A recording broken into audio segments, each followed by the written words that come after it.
аз кӯдакӣ дар ёд дорем ки волидайн яъне падару модар доим моро манъ мекарданд аз наздик шудан ба чизҳои тез, корду қайчиву дигару дигар ё чизҳои гарм, оби гарму дигару дигар чизҳо. Аммо ҳеҷ падару модаре фарзандашро манъ накардааст аз наздик шудан ба кафш ё аз наздик шудан ба желе. имрӯз бо шумо ҳастем дар бораи чизҳои хатарноке ба шумо маълумот медиҳем ки касе дар бораи хатарнокии он чизе намедонад. пас шуруъ мекунем.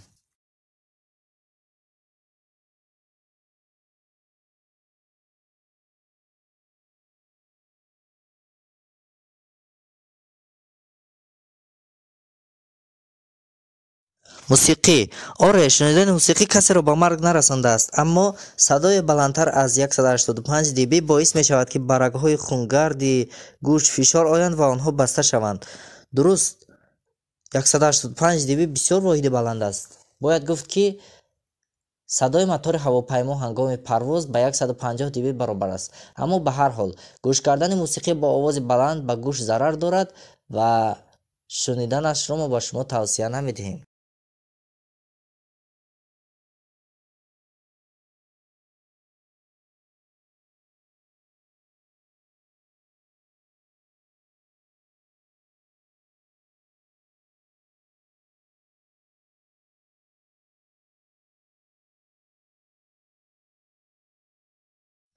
ба назари шумо кадом яке аз ин ҷонварон бештар сабабгори марги инсон мешавад?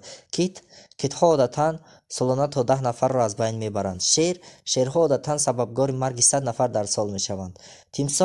Тимсоҳҳо то 1000 нафарро дар сол кушта аз байн мебаранд. ин рақами бузургест, аммо бузургтарин рақам нест, балки бузургтарин рақам аз кирми борон ё худ боронборак аст. дуруст, бовар кардан мушкил аст, аммо ин ҷонвар дар обҳои ширин зиндагӣ мекунад ва ҷонвари дарранда ҳам нест, аммо дар баданаш як ҷонвари дигаре дорад ки ба номи шистозомиозис машҳур аст. ин ҷонвар ба обҳои ширин даромада тавассути нӯшидани мо аз он об ба бадани мо ворид мешавад ва сабабгори марги мо мешавад. оё шумо фикр мекардед ки қотили ашаддӣ ҳамин ҷонвар ба номи кирми борон бошад?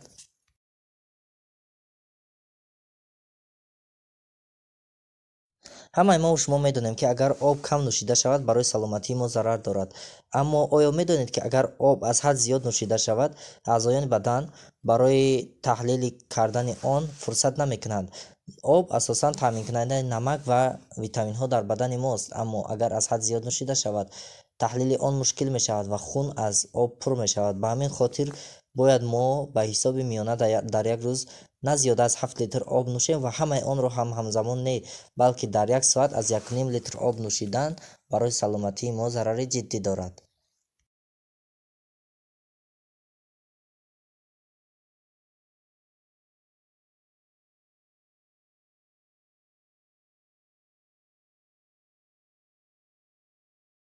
желатин. медонам бовар карданаш мушкил аст, аммо желатин солона боиси даҳҳо марг дар рӯи дунё мешавад. ба чӣ хотир? ба хотире ки ин модда одатан дар ҳалқ дар мемонад ва берун кардани он аз ҳалқ бисёр кори мушкил аст. ба ҳамин хотир боиси даҳҳо марг дар дунё мешавад.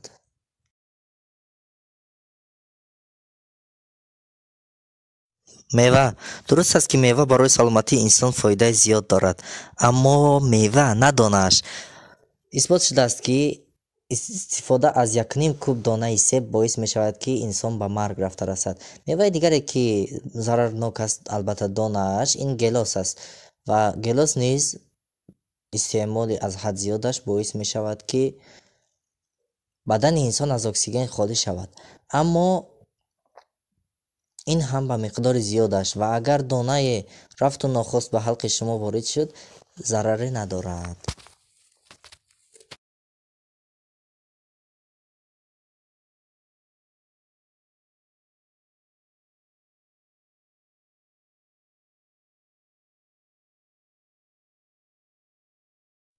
оё дар ёд доред ки модаратон дар синни хурдсолӣ ба сӯи шумо кафш ё пойафзолро партофта бошад ва он пойафзол ба шумо расида бошад ва шумо мурда бошед?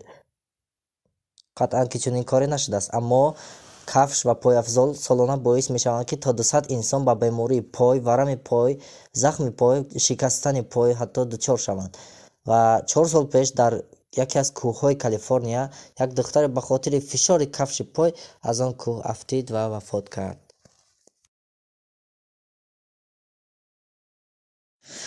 говҳо. оё шумо бовар мекунед ки говҳо нисбати китҳо дида бештар сабабгори марги инсон мешаванд? одатан говҳо аз инсонҳо интиқом мегиранд ва солона то 20 нафар аз зарбаи говҳо ва аз дасти говҳо кушта мешавад. ин говҳо қадар одамгарӣ надоштиянд. Мо чӣ? мо онҳоро мекушем, коғазномаро мо намекуштиянд дар ивази кори мо.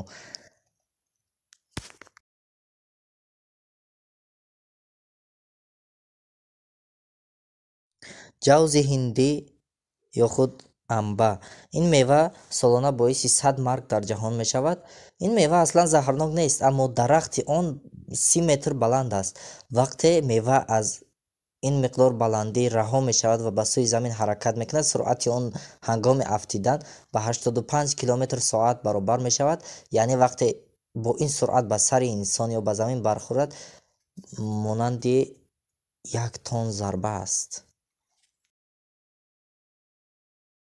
зина.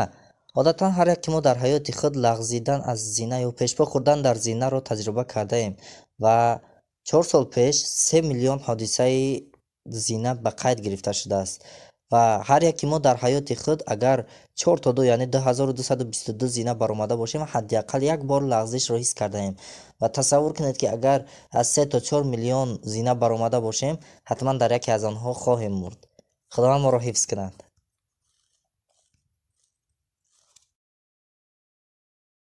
одатан ширкатҳои атторӣ таблиғ яъне реклама мекунанд ки шумо атр бисёр харидорӣ кунед ва ин боис мешавад ки очаи кӯдакҳо ба шумо наздиктар шавад. аммо оё шумо медонед ки муболиға дар истифода бурдани атр боис мешавад ки аз шумо гази бутан хориҷ шавад ва ин ба бемориҳои дил яъне қалб оварда мерасонад.